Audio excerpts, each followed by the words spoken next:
Homme kicked a female photographer during a concert. Video footage shows the Queens of the Stone Age frontman kicking Chelsea Loren, who was injured during the incident which took place in California on Sunday night. Last night, Sunday, December 10th, during a Queens of the Stone Age performance at the KROQ Almost Acoustic Christmas concert in Inglewood, California, Homme kicked a female photographer near the stage in the head. Chelsea Loren, the photographer who was injured, uploaded video footage of the incident to her Instagram page. The footage clearly shows Homme kicking out into the crowd. In an interview with Variety, Loren said that she had seen Homme coming towards her, and began taking photos. When the next thing I know his foot connects with my camera and my camera connects with my face, really hard. He looked straight at me, swung his leg back pretty hard and full-blown kicked me in the face. Alongside photographs which clearly show Homme looking directly at her, and which she states were taken just before she was struck, Loren also released a statement about the incident via Instagram.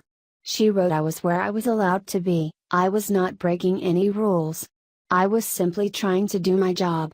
I hold nobody accountable for this but Josh himself. Of course it's important to give a performance, but that should never put anyone at risk. Behavior like this often puts female fans from going to rock shows, and if a genre is going to posit itself as somewhat countercultural, the bands playing in it should never deter people from showing up, whoever they are." In response to the incident, Homme issued the following apology via the Queens of the Stone Age Twitter account. He has also posted 2 Instagram videos further apologizing, in which he states, "I wanna be a good man, but I think last night I definitely failed at that. I'm gonna have to figure out some stuff, I think." Tyler, the creator's live performances have historically been punked-out affairs filled with moshing, screaming, and stage dives, which is all fine and dandy. However, a few overtly jazzy one-offs over the years with Bad Bad Not Good and The Roots have shown his aspirations to basically start a neo-soul band, and he's finally gotten that wish in his installment of NPR's Tiny Desk Concerts. Performing material off Flower Boy, our number 5 album of the year, the 3-song set is smooth and loose, with Tyler accompanied by backing vocalists, a keyboardist, a drummer, and a bassist playing upright. This is how you know it's jazz. Boredom gives way to Tyler leading the band and taking individual turns, while the frontman also takes his own noodle synth solo on an extended version of Glitter. The pure joy here is contagious throughout, and this kind of improvisatory, instrument-focused set is likely what Tyler's been wanting to do this entire time. Also, check that lighting. Watch the entire Tiny Desk performance above. Even at its most abstract, the music that Jamie Whipple makes as M.E.S.H suggests movement.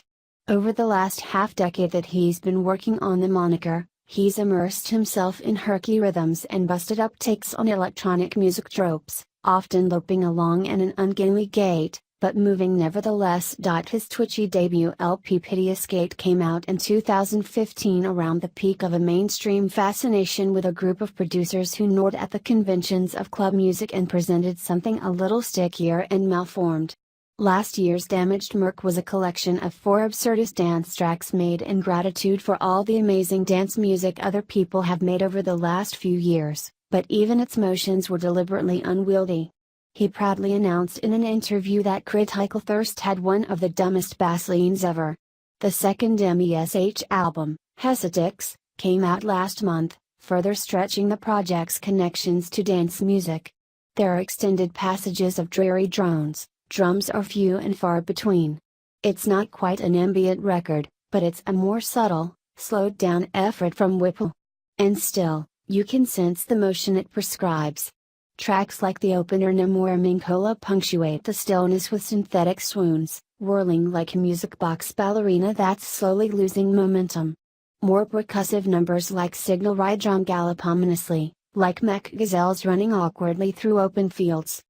In all of this, he never really sits still, which is what makes the video for Search Reveal debuting here so fitting. There's no flailing figures on a dance floor, but the Michael Guidetti-directed clip features its own unsettling movement. Starting with a drone shot of an alien landscape, the clips a constantly moving descent into an glitchy underworld of intersecting pipes.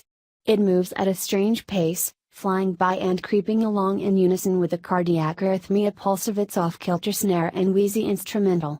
The track offers an inhuman rhythm, so the video responds in kind, bleak, beautiful, and devoid of life altogether. Whipple, for his part, describes it as an abstract narrative from geostationary orbit to the archaic tunnels, into the final chamber. And if that vagueness causes you to feel some amount of foreboding, well, you should watch the clip for search. Reveal. Here and check out some of Whipple's upcoming tour dates below. M.E.S.H is also finally available on vinyl, which you can find over at the site of the esteemed experimental label Pan.